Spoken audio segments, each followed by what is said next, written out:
कब तलक रहिएगा यूं दूर की चाहत बनके, दिल में आ जाएंगे इकरारे मोहब्बत बनके।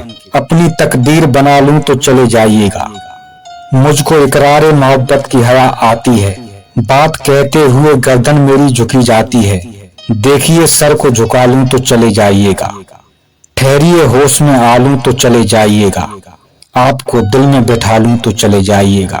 जी हाँ दोस्तों, सन 1965 में रिलीज हुई फिल्म मोहब्बत इसको कहते हैं का ये नगमा क्लासिकल प्रेमियों के दिल पर इस कदर छा गया था कि लोग अपनी मासूका के सामने यही गाना गाकर अपनी तड़प का इजहार करने लगे थे। इस गाने को लिखा था मजरूह सुल्तानपुरी साहब ने, संगीत से सजाया था प्रसिद्ध म्यूजिक डायरेक्टर खयाम साहब ने, और इस गाने को सुरों से सजाया था मोहम्मद रफी और सुमन कल्याणपुर जी ने, और पर्दे पर इस गाने को गाया था अपने जमाने के सुप्रसिद्ध एक्टर शशि कपूर साहब ने। और जिन पर ये गाना फिल्माया गया था उनका नाम था रुपैले पर्दे की मशहूर अदाकारा नंदा विनायक दामोदर, जिन्होंने अपने टैलेंट के दम पर न सिर्फ बुलंदियां हासिल की बल्कि महज 10 साल की बेहद कम उम्र में मराठी फिल्मों की सफल एक्ट्रेस का मुकाम हासिल किया। तो आइए दोस्तों, आज जानते हैं अपने जमाने की सुपरस्टार रही नंदा विनायक दामोदर के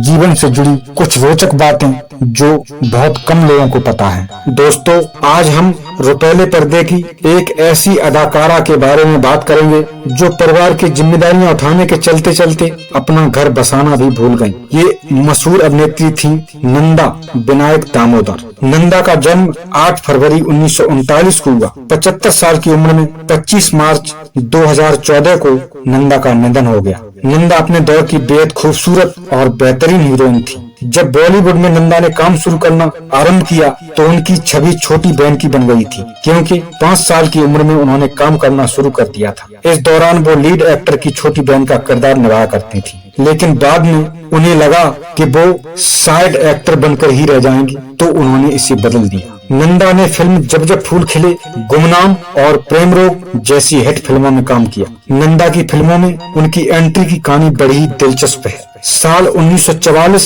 जब वो 5 साल की थी, एक दिन जब वो स्कूल से लौटी तो उनके पिता ने कहा कि कल तैयार रहना, फिल्म के लिए तुम्हारी शूटिंग है, इसके लिए तुम्हारे बाल काटने होंगे। बता दें कि नंदा के पिता विनायक दामोदर कर्नाटकी मराठी फिल्मों के सफल अभिनेता और निर्देशक थे। बाल काटने की बात सुनकर नंदा बेहद नाराज हुई। उन्होंने कहा, मुझे कोई शूटिंग नहीं करनी। बड़ी मुश्किल से माँ के समझाने पर वो शूटिंग पर जाने को राजी हुई। वहाँ उनके बाल लड़कों की तरह छोटे छोटे काट दिए गए। इस फिल्म का नाम था मंदिर। इसके निर्देशक नंदा के पिता दामोदर ही थे। फिल्म पूरी होती इससे पहले ही नंदा के पिता का निधन हो गया। घर की आर्थिक स्थिति बिगड़ने के चलते नंदा के छोटे कंधों पर जिम्मेदारी का बोझ आ गया। मजबूरी में उन्होंने फिल्मों में अभिनय करने का फैसला लिया। चेहरे की सादगी और मासूमियत को उन्होंने अपने अभिनय की ताकत बनाया। वो रेडियो और स्टेज पर भी काम करने लगी। नन्हे कंधों पर परिवार की जिम्मेदारियां उठाए हुए नंदा महज 10 साल की उम्र में ही हीरोइन बन गई, लेकिन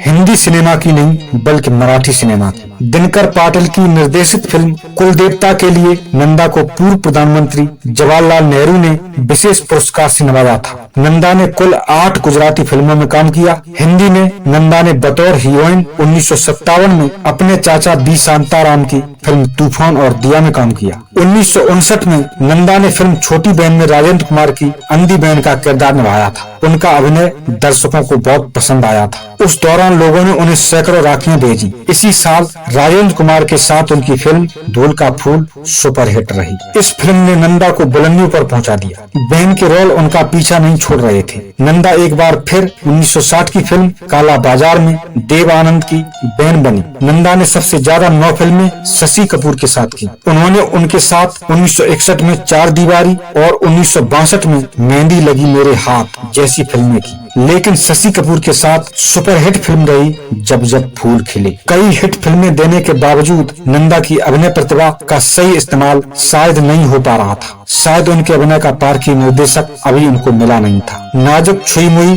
और प्यारी सी लड़की की छवि को तोड़ने के लिए नंदा छटपटा रही थी। राजेश खन्ना के साथ फिल्म इत्तेफाक 1969 में उन्होंने नेगेटिव किरदार तक निभाया, लेकिन दर्शक उनका ये रूप स्वीकार नहीं कर सके। तभी उन्हें फिल्म नया नशा 1973 ऑफर हुई। इसमें नंदा ने ड्रग एक्टिंग की भूमिका निभाई, लेकिन फिल्म फ्लॉप हो गई। नंदा को समझ आ गया कि उनके सहज और स्वाभाविक अभिनय को ग्लैमर का रंग देने की कोशिश में उनकी अपनी पहचान ही खत्म हो जाएगी। इसके बाद नंदा ने असलियत 1974 में, जुर्म और सजा 1974 में और प्रायश्चित 1977 जैसी फिल्में की। लेकिन नंदा का समय खत्म हो गया था। इसका एहसास उन्हें भी था, इसलिए उन्होंने बेहद शालीनता से खुद को रुपैले पर्दे की चकाचौंध से अलग कर लिया। परिवार की जिम्मेदारियां उठाने में उन्हें अपने बारे में सोचने का कभी मौका ही नहीं मिला। डायरेक्टर मनमोहन देसाई से वो बेइंतहा मोहब्बत करती थी। देसाई भी उन्हें चाहते थे, लेकिन बेहद शर्मीली नंदा ने मनमोहन को कभी अपने प्यार का इजहार करने का मौका ही नहीं दिया और उन्होंने शादी कर ली। मनमोहन की शादी के बाद नंदा तनाई और गुमनामी के अंधेरों में खो गई।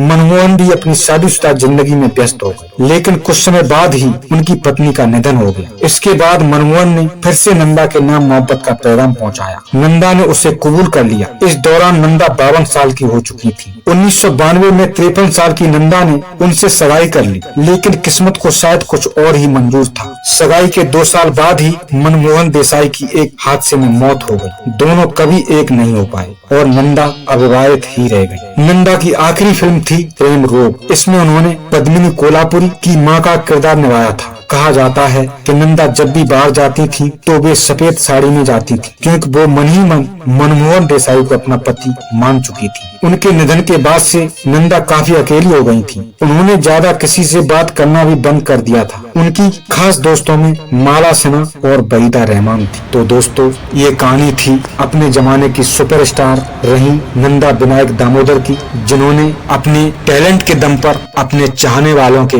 दिलों पर राज किया और 75 साल की उम्र में 25 मार्च 2014 को नंदा इस दुनिया को छोड़कर चली गई। दोस्तों, आज ये महान हस्ती हमारे बीच नहीं है, लेकिन ये अपनी दमदार एक्टिंग के साथ हमेशा हमारे बीच जिंदा रहेंगी। दोस्तों, इनकी आत्मा जहाँ भी हो, हम इनकी आत्मा की शांति के लिए भगवान से प्रार्थना करते हैं और भगवान से दुआ करते हैं कि ऐसी अदाकाराएं भगवान बार बार हमारे बीच पैदा करे। तो दोस्तों, इन्हीं शब्दों के साथ हम अपनी बात यहीं पर समाप्त करते हैं। तब तक के लिए दोस्तों धन्यवाद, अपना ख्याल रखना और मिलते हैं अगले वीडियो में ऐसी ही किसी रोचक जानकारी के साथ। तो दोस्तों, तब तक के लिए हम आपसे विदा चाहते हैं। धन्यवाद। जय हिंद, जय भारत।